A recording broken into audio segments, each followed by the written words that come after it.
Chapter 3. Mind Your Own Business. This chapter dispels a major misconception. Your profession and your business are two different things. Part 1. The McDonald's Secret. In 1974, Ray Kroc, the founder of McDonald's, was invited to speak to a group of MBA students at the University of Texas. After his speech, he asked the students a strange question. "Can anyone tell me what business I am in?" Everyone laughed. One student finally spoke up and said, "Ray, who doesn't know that you're in the hamburger business?" Ray Kroc chuckled and replied, "Ladies and gentlemen, I'm not in the hamburger business. My business is real estate." Ray understood that while his burgers were famous, the real wealth lay in the land underneath every McDonald's outlet. Today, McDonald's is one of the largest real estate owners in the world. This brings us to lesson number 3, Mind Your Own Business. Part 2, Profession versus Business. Most people spend their entire lives working to make someone else rich. Why? Because they confuse their profession with their business.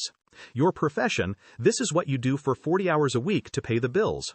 You could be a banker, a doctor, or a government employee. Your business, this is what lives in your asset column. Robert Kiyosaki explains that you should keep your daytime job and be a great employee, but you must start minding your own business by building your own assets. If you only rely on your paycheck, you are minding someone else's business and ignoring your own financial future. Part 3. What exactly is an asset? People often ask, what kind of business should I start? According to Robert, a real business is something that doesn't require your physical presence. If you have to work there, it's not a business, it's a job. Here are the types of assets you should aim to own. 1. Businesses that don't require your presence. Managed by others but owned by you. 2.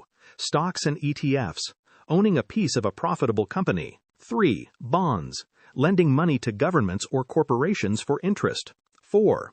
Income-generating real estate. Property that puts rental income in your pocket. 5. Intellectual property. Royalties from books, music, patents, or even a YouTube channel. The rule is simple. Put every dollar you can into this column, and let that dollar become your employee that works 24/7 for you. Part 4. The Luxury Trap. There is a massive difference in how the rich and the middle class spend their money. When the middle class gets a raise or a bonus, the first thing they do is buy luxuries, a new car, a bigger house, or expensive gadgets. They want to look rich. However, the truly wealthy buy luxuries last. They use their income to buy assets first. Once those assets generate enough passive income to cover their expenses, they use the surplus to buy their luxuries. For a rich person, a luxury is a reward for financial discipline. For the middle class, a luxury is a debt that keeps them trapped. Part 5. Start small, think big. Minding your own business doesn't mean quitting your job tomorrow. It means changing your focus. Robert says, keep your expenses low, reduce your liabilities, and diligently build a base of solid assets. Once a dollar enters your asset column, never let it out. Treat it like a seed that will grow into a money tree.